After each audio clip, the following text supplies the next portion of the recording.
में केवल एक मंच आर्य समाज का है। ऋषि दयानंद को पढ़ करके देखो, ऋषि के जीवन को देखो। एक धरती पर केवल एक ऐसा ऋषि पैदा हुआ।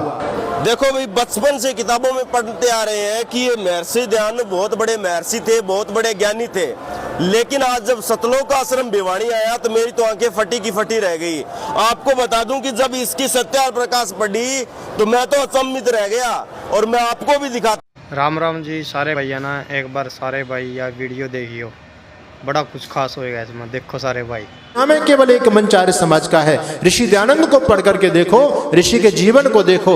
एक धरती पर केवल एक ऐसा ऋषि पैदा हुआ जो धरती पर जब जब बोला बिल्कुल सत्य बोला। सत्य के अलावा उसने कुछ बोला ही नहीं, और सत्य से कभी समझौता नहीं किया। और इस सत्य की खातिर कितनी बड़ी कीमत उस ऋषि को चुकानी पड़ी।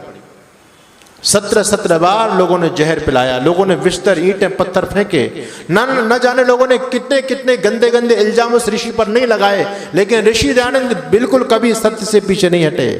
और आपके जब जोधपुर की धरती पर चलने लग गए तो लोगों ने रोका। तो देख ली सारे भैया ना यह वीडियो, स्वामी जी के बोलने गया है के नहीं। अगर इन स्वामी जी के बारे में अच्छे तरीके से पढ़ा होंदा तो यह बात बोल देंदा यो। जमा नहीं बोल रहा था, इस अंदाजा लगा सको तुम।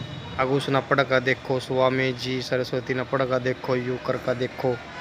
हरा स्वामी जी पढ़ लिया हमने तो मन लगा, आपना को नहीं पढ़ा। और जितने मेरे बहन भाई है देखो भाई, हमने तो पढ़ लिया, तुम भी देख लो एक बार के लिख रहा स्वामी जी की जीवनी मर, स्वामी जी के विचार देखो। और एक पुस्तक है स्वामी जी की सत्य प्रकाश। वैसे तो बहुत सी किताब है स्वामी सरस्वती दयानंद की, बहुत सी सारी, फिर भी बहुतमा स्वामी के विचार बड़ा अच्छा रो काट रखा। पहले सारे भाई यह वीडियो देखो, कितने अच्छे विचार थे, कितने शुद्ध विचार थे, के कुर्बानी दी है। एक बार यह वीडियो और देखो, स्वामी जी के विचार हमने तो पढ़ रखे, देखो एक बार। साथियों नमस्कार। देखो भाई, बचपन से किताबों में पढ़ते आ रहे हैं कि ये महर्षि दयानंद बहुत बड़े महर्षि थे, बहुत बड़े ज्ञानी थे। लेकिन आज जब सतलोक का आश्रम भिवानी आया तो मेरी तो आंखें फटी की फटी रह गई। आपको बता दूं कि जब इसकी सत्या प्रकाश पढ़ी तो मैं तो अचंभित रह गया, और मैं आपको भी दिखाता हूँ ये महर्षि दयानंद क्या क्या बताता है। ये देख सकते हैं भाई, आपको भी आश्चर्य लगेगा। ये देखो, आप पढ़कर देख सकते हो कहाँ से प्रकाशन है, ये पहुंच करके पढ़ लेना। अब यहाँ मैं पढ़कर बताता हूँ महर्षि दयानंद क्या बोलता है। क्योंकि प्रसूता स्त्री के शरीर के अंश से बालक का शरीर होता है, इसी से स्त्री प्रसव समय निर्बल हो जाती है। उस समय उसके दूध में भी बल कम होता है, इसलिए प्रसूता स्त्री दूध न पिलाएं।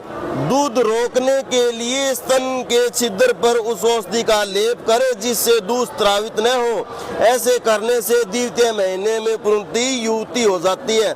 साथियों देख सकते हैं इस महर्षि दयानंद के किस प्रकार के विचार है। महर्षि दयानंद कहता है कि माँ अपने बच्चे को दूध न पिलाए।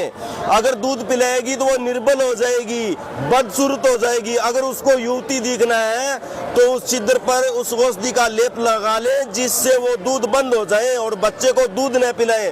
तो साथियों इसने जो साइंस को भी फेल कर दिया। साथियों आपके क्या कुछ विचार है इस महर्षि दयानंद के बारे में, आप कमेंट करके जरूर बताओगे।